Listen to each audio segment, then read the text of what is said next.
right, you see it there behind me. That is investor reaction in real time on Wall Street to tariffs and the May jobs report. That new report shows the U.S. added a total of 139,000 jobs for the month of May, slightly above what economists predicted, but down from the 147,000 added in April. So shake that all up in a bag, and the experts say this means the labor market is gradually slowing down. The White House seeing the sunny side. Here's Management and Budget Director Russell Vought. Well, just another good jobs report. We're excited about it. It doesn't particularly surprise us. It's part and reflective of the president's economic agenda, and we hope it will and know it will continue as we get additional pieces of the puzzle put into place. The one big beautiful bill, which will lead to additional job growth, and we're very excited to participate in the agenda. So President Trump, meanwhile, on social, also sunny side up, stock market up big time, he says. At the same time, billions pouring in from tariffs. 3 exclamation points there from the president. So we have team coverage on a Friday with CBS News Aaron Navarro. He's at the White House.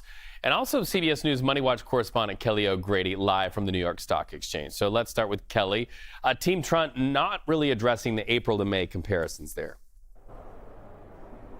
That's right. So you mentioned we added 139,000 jobs in May. That's down from 147,000. But I think the real takeaway for me was actually that April and March were revised down by a combined 95,000. So almost 100,000 jobs. And what that says is this slowdown, it didn't just start in May. The slowdown has been happening over the last few months. But as you said, it is gradual. And that's why you are seeing the markets up today, because this number that came in was slightly better than expected. And the overall feeling is, yes, there is a slowdown. This was expected, but it's not a collapse, as a lot of people were fearing, as some of the data earlier this week was suggesting that we might see today. So it's kind of a sigh of relief. Things could have been worse, particularly where the growth is coming from healthcare, leisure, and hospitality as businesses ramp up for those big summer trips that people are going to take. You got to have workers there to, bring the food to the table and check you in at the hotels. That's not something that we would expect to see carry on through September and those later months. But overall, a good report, but sort of some warning signs. We're slowing down, and these next few months are going to be critical. All right, so we know investors are looking at all of that, but somebody else who's watching it closely, and that's Fed Chair Jerome Powell. Let's talk about him. We know he has his hands on the lever marked interest rates. President Trump wants him to pull the lever, lower the rates. Is this enough data to get those rates to come down, do you think? No, in fact, this report, I think, tells Chair Powell that he has a little bit of wiggle room and he can continue to wait and see. We have heard the Fed say that they don't want to preemptively cut interest rates. They want to see how tariffs over the next few months impact prices and impact inflation. The president, of course, wants to see interest rates lowered. We saw 2 Truth Social posts today to that effect. One saying that he wants a full percentage point cut, and that would sort of rocket fuel the economy. The other reason, though, is the debt. When you have higher interest rates, that makes our debt that we are carrying more expensive. And so one of the reasons that he wants to bring that down, as he says on Truth Social, is this is really crippling. Lower interest rates would help there. But as I said, you're likely looking more at a July or a September rate cut. This data tells Powell that there isn't an emergency. They don't need to cut rates now to save the labor market. All right, Kelly, I have a question in my pocket for you. It has the name Elon Musk on it, so please stand by. Let's have you stand by for now, because we're going to go to the White House now for their readout. CBS News White House reporter Aaron Navarro. Aaron, what more is the president having to say about these numbers? Quote, America is hot. That's the snap reaction we got from President Trump on Truth Social to these job numbers. As Kelly mentioned, he again called on the Federal Reserve to cut a point from the interest rate, and they'll be meeting later this month, as she mentioned. But this job news is welcome for this White House, which wants to keep the focus on the economy. That's why they have been defending what they have called their, quote, one big beautiful bill that has a lot of their agenda in the spending bill that's making its way through the Republican-controlled Congress. And you've seen many congressional Republicans, or a couple of them at least, voice their opposition to that bill, but certainly welcome news from this job report on the economy for this White House, which has a lot of other fires that they're looking to put out this week. All right, so let's talk about one of the hottest fires right now on planet Earth. In fact, some would call it a meltdown on social media, and that is President Donald Trump and Elon Musk. What is being said there at the White House? If only those walls behind you could talk. Yeah, this is just some background. Elon Musk criticized that agenda bill that President Trump has put a lot of his political capital behind. Said it was, quote, an abomination. Said to CBS Sunday Morning it undermined the work that he did with Doge. Yesterday, after days of silence, essentially, President Trump responded, saying he was disappointed in Elon Musk, said that he misses the White House, suggested that he has, quote, Trump derangement syndrome. Elon Musk posted through all of that, put out a poll calling for another political party to be created, insinuated that President Trump is somehow implicated in those files about Jeffrey Epstein, which the White House has pushed back on, noting that Trump kicked Epstein out of his Florida club. And then he suggested that President Trump's tariff plan could cause another recession. Take a listen to White House economic advisor Peter Navarro on that bit.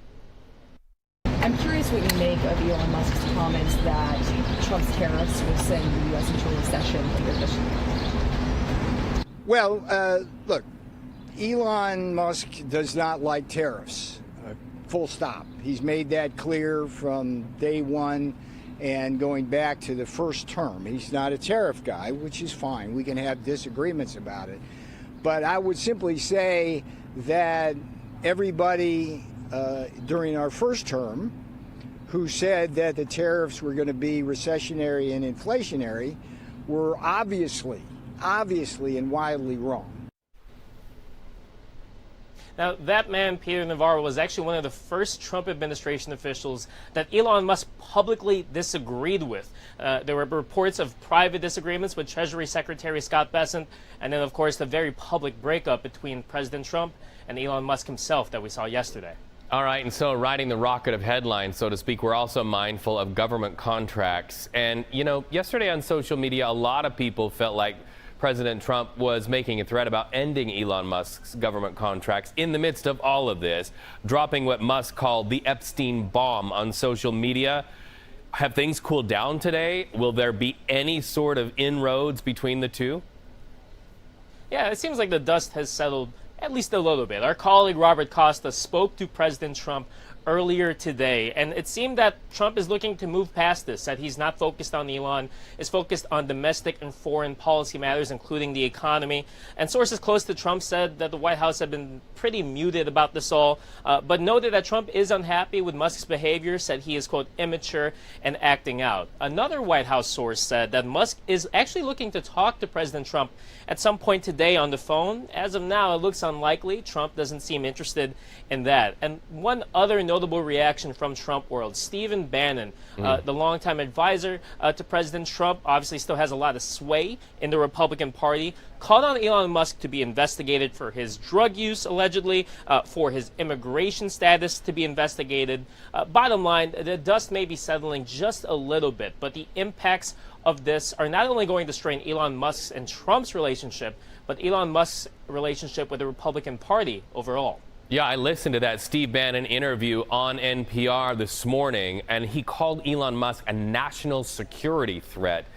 It will be interesting to see if he is sort of seeding the narrative in the days and weeks ahead to just tear Elon Musk down, and that's the response.